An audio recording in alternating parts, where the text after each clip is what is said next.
Hello everyone and welcome back to Mindspine Tutorials. Mariam here. So in the last video there was some kind of glitch and the video stopped by its own. So उसी video में हम लोग chromosome and nucleosome पढ़ रहे थे, जिसमें हमने chromosome का बेसिक जितना डायग्राम हो सकता था वो सारी चीजों को डिस्कस कर लिया था. This was the diagram which we were seeing in that video. And one more thing which I left was that कि यहाँ पर मैंने आपको प्राइमरी कॉन्स्ट्रिक्शन बता दिया था. द सेकंड थिंग इज इस एनओआर को आप सेकेंडरी कॉन्स्ट्रिक्शन कह सकते हैं. That thing was missed in that diagram that day in that video. So ये वाली चीज हो गई थी. हमने लास्ट वीडियो में बस वीडियो जहां स्टॉप हुआ था टीलोसेंट्रिक एक्ट्रोसेंट्रिक ये सारी चीजों के डायग्राम देख रहे थे और इनको डिस्कस कर रहे थे. अब इसके आगे की बात करते हैं.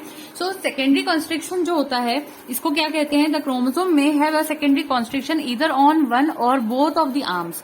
या तो एक आर्म पर भी हो सकता है या दोनों आर्म्स पर भी हो सकता है. And is distinguish from the primary constriction by the presence of marked angular deviations of chromosomal segments.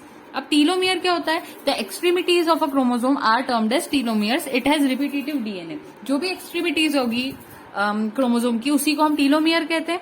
इसके बाद सैटेलाइट क्या होती है, जिसमें मैंने आपको सेट क्रोमोसोम एनओआर बताया था. तो ये distal part of the chromosome होता है beyond the secondary constriction. Secondary constriction के भी ऊपर की तरफ आता है. यहाँ सेकेंडरी कॉन्स्ट्रिक्शन आप इसको भी कह सकते हो. यहां से सेकेंडरी कॉन्स्ट्रिक्शन के ऊपर एनओआर आ जाता है. ठीक है. This is a round elongated body separated from the rest of the chromosome by a delicate chromatin filament. The chromosome which bears a satellite is called as Z chromosome. Sign acid thymonucleic clinico. ये बहुत अच्छा important point है, star कर देते हैं, याद रखना. अब एनओआर क्या होता है? It is a segment of chromosome which contains the genes concerned with the synthesis of ribosome and nucleolus formation. It is usually seen as a constriction in metaphase chromosome and associated with the nucleolus during prophase 1 of meiosis. अब diagram देखते हैं इसका. Wait, okay, screen पर आपके सामने diagram है, अच्छे से देखिए इसको. अब ध्यान देना, ये पेलिकल है, इसकी बाउंड्री. यहाँ सेकेंडरी कॉन्स्ट्रिक्शन आ रहे हैं दोनों तरफ. ये जो नेक जैसा एरिया होता है इसको सेकेंडरी कॉन्स्ट्रिक्शन कह रहे हैं. यहाँ सैटेलाइट है, यहाँ क्रोमोनिमेटा है, यहाँ मैट्रिक्स है, यहाँ काइनेटोकोर है, यहाँ प्राइमरी कॉन्स्ट्रिक्शन है और यहाँ बीच में स्पिंडल फाइबर है. ये टिपिकल स्ट्रक्चर ऑफ क्रोमोसोम हो गया.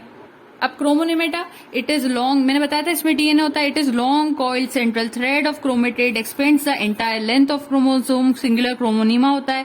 वेस्टोस्की 1912 observe the chromonemata. The chromonemata have bead like structure called chromomeres, जिसके बारे में फ्रिजनर ने बताया था 1882 में. स्मॉलेस्ट क्रोमोसोम 0.25 माइक्रोमीटर्स का था, जो कि सबसे पहले फंजाई में और बर्ड्स में देखा गया था. लार्जेस्ट क्रोमोसोम ट्रिलियम में, जो कि प्लांट है, 32 माइक्रोमीटर्स के अंदर देखा गया था. Least number of chromosome plant में 2n=4 के अंदर पाए जाते हैं, जो कि हैप्लोपेपस ग्रेसिलिस में दिखाई देते हैं, जिसको कंपोजिटी कहते हैं.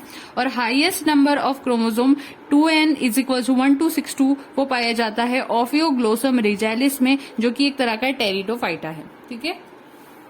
अब यहाँ पर आपके पास एक डायग्राम आ रहा है. Nomenclature of chromosome by showing the location of gene CFTR, cystic fibrosis transmembrane conductance regulator on chromosome number 7. Chromosome number 7 की बेसिस पर यहाँ पर उसकी वो हो रही है. जैसे एग्जांपल है जीन CFTR. ठीक है. क्रोमोसोम नंबर 7, यहाँ पर ये इसका सेंट्रोमियर है. एक लॉन्ग आर्म Q है, लॉन्ग आर्म Q, और एक शॉर्ट आर्म P है. ये इसका डायग्राम है. बैंड यहाँ पर आपको दिखाई देगा, एक बैंड 1 है. उसके बाद सब बैंड यहाँ पर सेकंड दिखाई दे रहा है. यहाँ ये रीजन 3 है. तो उस हिसाब से 7 क्रोमोसोम है. उसके बाद Q आर्म आ रहा है. 3 क्यों आया यहाँ पर? 3 इसलिए आया क्योंकि ये रीजन नंबर 3 है. 1.2 है क्योंकि बैंड 1 और बैंड 2 हम देख रहे हैं. तो इस तरह से क्रोमोसोम की लोकेशन हम पता कर सकते हैं. ये एक डायग्राम से इसकी कहाँ से कौन सी पोजीशन देखते हो उससे आपको क्लियरली समझ में आ जाएगा. मैं इसको जूम कर देती हूँ, देखिए. ठीक है. If you are taking screenshot then you may take, and if you are drawing the diagram और या फिर नोट्स बना रहे, राइटिंग दी नोट्स, तो उसमें एडअप कर लेना. अब स्पेशल तरह के क्रोमोसोम्स हैं. एक होता है लैम्ब्रश क्रोमोसोम. ये लैम्ब्रश क्रोमोसोम प्रेजेंट होता है primary oocyte nuclei of vertebrate में, इनवर्टिब्रेट में, spermatocyte nuclei of fruit fly में. इनकी लेंथ 800 से 1000 माइक्रोमीटर्स हो सकती है. They are made up of 2 homologous chromosomes held at several places by chiasmata. Each chromosome has an axis with alternate chromomeres and interchromatic area. From each chromomeres there arise 1 to 9 loops in pairs. This loop made up of DNA due to pairs of loops. These chromosomes appear like lamb brush. ठीक है. मैं कोशिश करूंगी lampbrush chromosome polytene पे detail video ले आऊं, क्योंकि इसके ऊपर तो MSc BSc में भी, मतलब MSc के अंदर भी डिटेल में आ जाता है.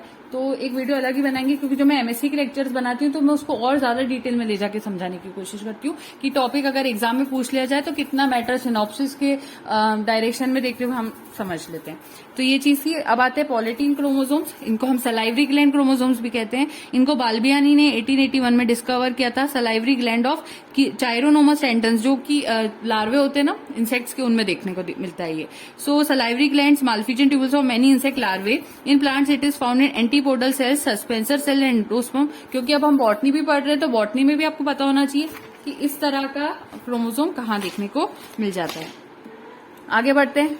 The polytene chromosomes is formed by somatic pairing of homologous chromosomes followed by repeated replication or endomitosis. Salivary gland chromosome is up to 2000 micrometers 2 mm in size. These chromosomes show distinct dark and light bands, इसमें dark और light bands आते जाते हैं और ये puff और loop बनाते हैं, इसीलिए हम इसको polytene chromosome कहते हैं। बाल्बियानी puff, बाल्बियानी रिंग इस पे देखने को मिलती है और यहाँ पर synthesis of mRNA होता है। जो important point है, क्योंकि मैं इतना फोकस करके अब आप लोग सोचोगे मैंने जल्दी जल्दी पढ़ दिया, तो उसका रीजन ये है कि ये सारी चीजें आप आपकी बीएससी में पढ़ते हुए आए हैं, जब तो आप एमएससी एंट्रेंस दे रहे हैं, तो ये एक रिवीजन की क्लास जैसा होता है। यहाँ पर मैं आपके कंसेप्ट को क्लियर करवाने की कोशिश करती हूँ, लेकिन कुछ पॉइंट्स में आप जैसे ये याद करने की चीजें होती है, ये आपको समझने से ज्यादा याद करना होगा। आपको पता होगा कि सिंथेसिस होता है एमआरएनए का, लेकिन आपका ये पॉइंट याद होना जरूरी कि किसका सिंथेसिस, एमआरएनए का, आरआरएनए का कि टीआरएनए का। ये सब चीजें आपका काम है करने का, ठीक है। अब फाइनली आते हैं न्यूक्लियोसोम पर। तो इसको पहले मैं डिटेल में समझाती हूँ, फिर हम टेक्स्ट पढ़ते हैं। सो न्यूक्लियोसोम को आप समझते हैं, बहुत ध्यान से समझना है इस बात को कि जो डीएनए होता है, ठीक है, डीएनए जो होता है ह्यूमन जीनोम में जो डीएनए होता है, ठीक है, उसका जो साइज होता है या लेंथ कह सकते हैं, लेंथ होती है वो 2.2 मीटर्स की होती है, ठीक है। अब जीनोम क्या होता है, हैप्लॉइड सेट ऑफ क्रोमोसोम उसको कहते हैं। और बेस पेयर तो आपको पता ही होगा, एक ह्यूमन जीनोम के बेस पेयर 3 बिलियन होते हैं, ये तो आपको समझ में आता है बेस पेयर। और हर बेस पेयर के बीच का जो गैप होता है वो 3.4 एंगस्ट्रॉम होता है। समझ में आ रही बात? तो उससे ही हम कंक्लूड कर सकते हैं कि ह्यूमन जीनोम की डीएनए लेंथ 2.2 मीटर्स हो सकती है। हैप्लॉइड सेट ऑफ क्रोमोसोम कहते हैं इसको, ये तो पूरा लिखा ही नहीं हमने, हैप्लॉइड सेट ऑफ क्रोमोसोम, इसको ही हम जीनोम कहते हैं। ये आपको समझ में आता है? तो अब आप सोच रहे होगे कि 2.2 मीटर तो कितना बड़ा होता है, डीएनए की लेंथ इतनी अगर बड़ी है तो ये 2.2 मीटर तो हमें दिखाई देना चाहिए ना। सोचने वाली बात है, 2.2 मीटर इतना बड़ा थ्रेड है और एक सेल ऑलरेडी इतना छोटा होता है, वो सेल हमें दिखता नहीं है। उस सेल के अंदर एक न्यूक्लियस होता है, वो न्यूक्लियस हमें दिखाई नहीं देता है, उसमें न्यूक्लियोलस होता है और वहां पर भी छोटा सा क्रोमोसोम होता है। उस क्रोमोसोम के अंदर जाओगे तो वहां पर ये डीएनए होता है। तो ये डीएनए हमें दिखाई क्यों नहीं दे रहा है? तो इसका रीजन ये है कि यहाँ पर गॉड ने इसकी पैकेजिंग बहुत अच्छे से की है। क्या हुआ है? पैकेजिंग बहुत अच्छे से की है, जिस वजह से वो दिखाई नहीं देता। तो पैकेजिंग का सारा यहाँ पर मेन जो है मतलब रोल है वो पैकेजिंग का ही है। जैसे कि गॉड है लेकिन अभी हमें दिखाई नहीं देते, कहीं पर तो है लेकिन हमें दिखाई नहीं देते, उसी तरह से यहाँ पर डीएनए रहता है, डीएनए हमें दिखाई नहीं देता क्योंकि उसकी पैकेजिंग ऐसी हुई है कि वो हमें दिखाई नहीं देता, वो बिल्कुल छुपा हुआ टाइप का रहता है। बहुत ध्यान से देखिए, हमारे पास ऐसे स्पेशल माइक्रोस्कोप आए तब हम देख पा रहे हैं, वैसे ही अभी हमारे पास ऐसी आईज नहीं है कि हम अभी गॉड को देख पाए, ऐसे कहा जाता है। तो वो एक अलग चीज हो जाएगी। खैर, अभी आपको समझने के लिए समझा रही थी मैं ये पॉइंट से। अब एक साइंटिस्ट थे जिनका नाम था वुडडॉक, उन्होंने कहा कि जो क्रोमोसोम होता है उसके अंदर रिपीटेड थिकनिंग्स होती है। क्या होती है? रिपीटेड थिकनिंग्स होती है। उसमें कहीं ना कहीं रिपीटेड थिकनिंग्स में ये धीरे धीरे ऐसे, जैसे कि फॉर एग्जांपल एक थ्रेड है, वो ऐसा बड़ा सा थ्रेड है, वो हम संभाल नहीं पा रहे हैं, तो हम उसको क्या करते हैं? फोल्ड कर देते हैं। उसी तरह से इस डीएनए को इस टाइप से ऐसे ऐसे छोटे छोटे छोटे छोटे फोल्ड्स में ले लेकर फोल्ड किया गया रिपीटेड थिकनिंग्स में। तो उन्होंने कहा कि जो क्रोमेटिन फाइबर होता है, जो मैंने बताया था शुरू में, क्रोमेटिन फाइबर कंडेंस होकर क्रोमोसोम बनाता है। तो उन्होंने कहा ये जो क्रोमेटिन फाइबर होता है, इस क्रोमेटिन फाइबर में आप देखोगे कि छोटी छोटी रिपीटेड थिकनिंग्स टाइप होती है। इस एक थिकनिंग की बात करें तो इसको कहते हैं न्यूक्लियोसोम। इसको क्या कहते हैं? न्यूक्लियोसोम कहते हैं। तो वुडॉक ने तो पता है न्यूक्लियोसोम के बारे में, लेकिन टर्म जो थी न्यूक्लियोसोम वो किसने दी थी? ऑडेट ने दी थी। ऑडेट नाम के साइंटिस्ट आए थे, उन्होंने इसकी टर्म दी थी और वुडॉक ने उसके बारे में समझा। तो ये जो न्यूक्लियोसोम होता है ये बना किससे होता है? ये हिस्टोन ऑक्टोमर प्लस डीएनए का बना होता है। और एक मतलब इसमें जो जो चीजें होती है न्यूक्लियोसोम में वो क्या होती है? एक तो होता है हिस्टोन प्रोटीन, ये सबसे इंपॉर्टेंट है। हिस्टोन प्रोटीन इसमें देखने को मिलता है, क्योंकि क्वेश्चन आ जाता है कौन सा प्रोटीन, तो हिस्टोन। अब थोड़ी बात समझना, हिस्टोन ऑक्टोमर प्लस डीएनए बनाता है न्यूक्लियोसोम को। उसमें से ये जो हिस्टोन प्रोटीन होता है, इसके बारे में थोड़ी जानकारी ले लेते हैं। इसकी जानकारी में क्या आता है कि ये रिच होते हैं लाइसिन में, ये रिच होते हैं लाइसिन में और आर्जिनिन अमीनो एसिड्स में। इसमें लाइसिन और आर्जिनिन अमीनो एसिड सबसे ज्यादा होता है। ये पॉइंट पे क्वेश्चन आ चुका है, याद रखिएगा। ये हिस्टोन प्रोटीन पॉजिटिवली चार्ज्ड होते हैं, और अगर कोई पूछ ले कि डीएनए का चार्ज क्या होता है, तो डीएनए नेगेटिवली चार्ज्ड होता है, लेकिन हिस्टोन प्रोटीन्स पॉजिटिवली चार्ज्ड होते हैं। ठीक है, अब क्या होता है, 4 तरह के हिस्टोन प्रोटीन्स होते हैं, 4 टाइप्स। उसमें से एक होता है H2A, H2B, H3 and H4। ये 4 तरह के हिस्टोन प्रोटीन हो गए। लेकिन मैंने तो कहा कि हिस्टोन का ऑक्टोमर होता है, ऑक्टोमर का मतलब होता है 8। सो अब होता क्या है यहाँ पर, समझिएगा बात को, कि जैसे कि 4 histone protein H2A, H2B, H3, H4 हो गए, तो ये ऑक्टोमर केस मैंने कहा कि ये सभी चीजें 2 होती है। 2 H2A होते हैं, 2 H2B होती है, 2 H3 होते हैं, 2 H4 होते हैं, हर चीज 2-2 होती है। इससे करके 4 2 8 हो जाता है। इस टाइप से इसका ऑक्टोमर बनता है। इसी 8 ऑक्टोमर के नाम की वजह से इस न्यूक्लियोसोम को एक और नाम दिया जाता है कि इस न्यूक्लियोसोम को V8 भी कहा जाता है, V8। और V8 के अलावा इसको न्यू बॉडीज भी कहते हैं, न्यू बॉडीज। समझ में आ रही बात? तो V8 न्यू बॉडीज भी कहते हैं।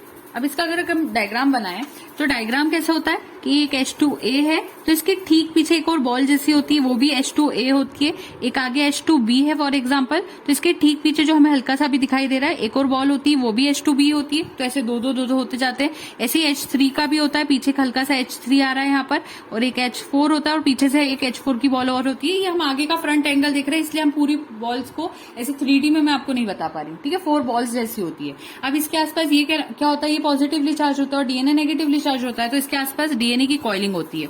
ये देखो, ये डीएनए कॉइल हो रहा है, ये ऐसे आया डीएनए, और मैं थोड़ा सा उसको शेप प्रॉपर नहीं ले पा रही हूँ, लेकिन फिर भी डायग्राम मुझे वन हैंडेडली बनाना होता है, क्योंकि कैमरे को, सॉरी देखिए कैमरा हिल जाता है, ये प्रॉब्लम आती है। तो ये रहता है। अब ये डीएनए 2 तरह का कहलाता है। ये है तो डीएनए, ये पूरा थ्रेड जैसे जो आसपास इसके आसपास कॉइलिंग कर रहा है वो डीएनए होता है। लेकिन जो डीएनए इसके आसपास सराउंड कर रहा है इसको, इस बीच में हिस्टोन प्रोटीन्स को, तो इस डीएनए को कहते हैं कोर डीएनए, कोर डीएनए। और इसके अंदर कोर डीएनए में कितने बेस पेयर्स होते हैं, 146 बेस पेयर होते हैं, याद रखना, भूलना नहीं। अब क्या होता है, बात ध्यान से समझना, ये बीच में कोर डीएनए हो गया, तो ये आसपास वाला डीएनए जो कि हिस्टोन प्रोटीन को सराउंड नहीं कर रहा है, इस डीएनए को क्या कहते हैं, तो इस डीएनए को कहा जाता है लिंकर डीएनए, लिंकर डीएनए। ठीक है, लिंकर डीएनए में कितने बेस पेयर होते हैं, तो इसमें 60 बेस पेयर्स होते हैं, इसमें 146 बेस पेयर्स है। ये बात समझ में आई। लेकिन इतना बड़ा स्ट्रक्चर है, इसको एक साथ जोड़े रखने का काम भी किसी को करवाना जरूरी होता है। तो इन सबको आपस में जोड़े रखने के लिए इनके ऊपर एक और प्रोटीन होता है, हिस्टोन प्रोटीन होता है, जो कि H1 प्रोटीन कहलाता है। तो अब आप कहेंगे कि अभी तो मैंने कहा था कि 4 तरह के हिस्टोन प्रोटीन होते हैं, H2A, H2B, H3 and H4। लेकिन अब ये H1 क्यों आ गया? और अगर है H1 प्रोटीन तो हम इसको हमारे ऑक्टोमर में इंक्लूड क्यों नहीं कर रहे हैं, क्योंकि ये भी तो अंदर है। क्वेश्चन बन सकता है आपके माइंड में कि 8 के साथ इसको क्यों नहीं इंक्लूड कर रहे हैं। H1 अगर अभी एक नया नाम हमारे पास आया तो हम इसको इंक्लूड क्यों नहीं कर रहे हैं? तो हम इसको इंक्लूड इसलिए नहीं कर रहे हैं कि जब रिप्रोडक्शन होता है, तो जब हेरिडिटी का काम होता है, आगे इनहेरिटेंस होने की बात होती है, तो सिर्फ ये वाले जो 4, यानी वो जो ऑक्टोमर हमारा है, ये 2-2 के जो ग्रुप्स है, ये 4 वाले जो है, यही आगे इनहेरिट हो पाते हैं और H1 वहीं पर रह जाता है। तो ये इनहेरिट नहीं हो पाता, इस कारण हम इसको यहाँ पर ऑक्टोमर में इंक्लूड नहीं करते। तो H1 यहाँ पर सिर्फ इतना करता है कि इनको एक दूसरे के साथ जोड़े रखने का, क्लैंप करने का काम करता है। तो कोई पूछ लेता है कि न्यूक्लियोसोम में क्या क्या आता है, तो न्यूक्लियोसोम में याद रखना हिस्टोन प्रोटीन्स आते हैं, हिस्टोन प्रोटीन का ऑक्टोमर आता है, ये ऑक्टोमर आ गया। डीएनए आता है, तो डीएनए में कोर डीएनए भी आता है और लिंकर डीएनए भी आता है। लेकिन H1 न्यूक्लियोसोम के मॉडल में हम इंक्लूड नहीं करते उस ऑक्टोमर में, बेसिकली हिस्टोन ऑक्टोमर में हम H1 को इंक्लूड नहीं करते, सिर्फ क्लैंपिंग करने का काम है इसका। ठीक है, अब क्या होता है, अब आगे समझो बात को। ये जो कॉइलिंग होती है, ये कॉइलिंग में कितना डीएनए हर बार एक हिस्टोन ऑक्टोमर पे कितना डीएनए यूज होता है, तो ये टर्न कितने का होता है, तो याद रखना ये 1/3/4 या फिर आप इसको 1.75 टर्न्स कह सकते हो, इतने टर्न्स लेता है। एक तो कंप्लीट टर्न लेता है, फिर उस पर एक 3/4 सा टर्न आता है। समझ में आ रही बात? इतना टर्न लेता है डीएनए। तो ये समझ में आ गया। अब यहाँ पर ऐसा होता है, अब थोड़े दूर चले, यहाँ लिंकर डीएनए आया, फिर थोड़े दूर जाके फिर से सेम ऐसे ही मॉडल यहाँ पर आएगा। इसी को तो कहा था वो डॉक ने, ये थिकनिंग्स आती जाती है बीच बीच में, यही चीज थी। अब हम बुक के डायग्राम से, सॉरी बुक के टेक्स्ट से एक बार और थोड़ा सा न्यूक्लियोसोम को पढ़ लेंगे, एंड देन हमारा ये टॉपिक कंप्लीट हो जाएगा। ठीक है, फाइनली कंप्लीट हो जाएगा। आप सोच रहे होंगे मैं हमेशा कहती हूँ कंप्लीट होने वाला है, अब कंप्लीट होने वाला है फाइनली। एक मिनट, ठीक है, मैं एडजस्ट कर लेती हूँ। So the nucleosome is a bead like structure and chromatin fibres. Each nucleosome is composed of histone octamer and 146 base pair bp of DNA. Oudet et al ने 1975 में उनका न्यूक्लियोसोम नाम रखा था। फिंच एंड क्लर्क ने 1975 में solenoid model दिया था अरेंजमेंट ऑफ न्यूक्लियोसोम चेन को समझने के लिए। लैमली ने 1977 में रेडियल लूप मॉडल दिया था। हिस्टोन या फिर बेसिक प्रोटीन रिच होते हैं अमीनो एसिड्स में, जिसमें आर्जिनिन और लाइसिन आता है। अब आप सोच रहे होंगे मैंने अभी आपको शुरू में सारी चीजें बता दी, एक तरह से रिविजन फिर से करवा रही हूँ, लेकिन समझने के लिए हम पढ़ेंगे। ठीक है, और ये बेसिक प्रोटीन होता है। पॉजिटिव चार्ज होता है, डीएनए पे नेगेटिव चार्ज होता है due to phosphate moiety. DNA and histones are associated to form nucleoprotein. अभी आपने देखा डीएनए, कोर डीएनए से आसपास आता जा रहा है और वो हिस्टोन ऑक्टोमर को फोल्ड मतलब अपने अंदर लेता जाता है। अभी अपने डायग्राम से देखा। फिर क्या होता है, DNA and histones are associated to form nucleoprotein complex. Histone 5 तरह के होते हैं, इन्होंने यहाँ पे लिखा है, लेकिन ऑक्टोमर में मैंने बताया, देखो हिस्टोन भले ही हम कह सकते हैं 5 तरह के हैं, H1 भी इंक्लूड होता है। H1 लाइसिन रिच होता है, H2A, H2B जो कि स्लाइटली लाइसिन रिच होते हैं, H3 एंड H4 जो कि आर्जिनिन रिच होते हैं। और histone octamer contains pairs of H2A, H2B, H3 and H4। Histone H1 is the linker protein, और यहाँ पर हिस्टोन H1 को कहा है कि ये लिंकर प्रोटीन है। जैसे मैंने बताया ना, क्लैंपिंग करने का काम करता है, इसीलिए इसको लिंकर प्रोटीन कह रहे हैं। जैसे एक लिंकर डीएनए होता है, उसी तरह से ये लिंकर प्रोटीन होता है। तो आपको याद रखना है कि ऑक्टोमर में, हिस्टोन ऑक्टोमर में किसको ले रहे हैं, H2A, H2B, H3 and H4 को। H1 को इंक्लूड नहीं कर रहे, लेकिन अगर कोई पूछे कि 5 हिस्टोन के नाम बताओ तो H1 आ जाएगा।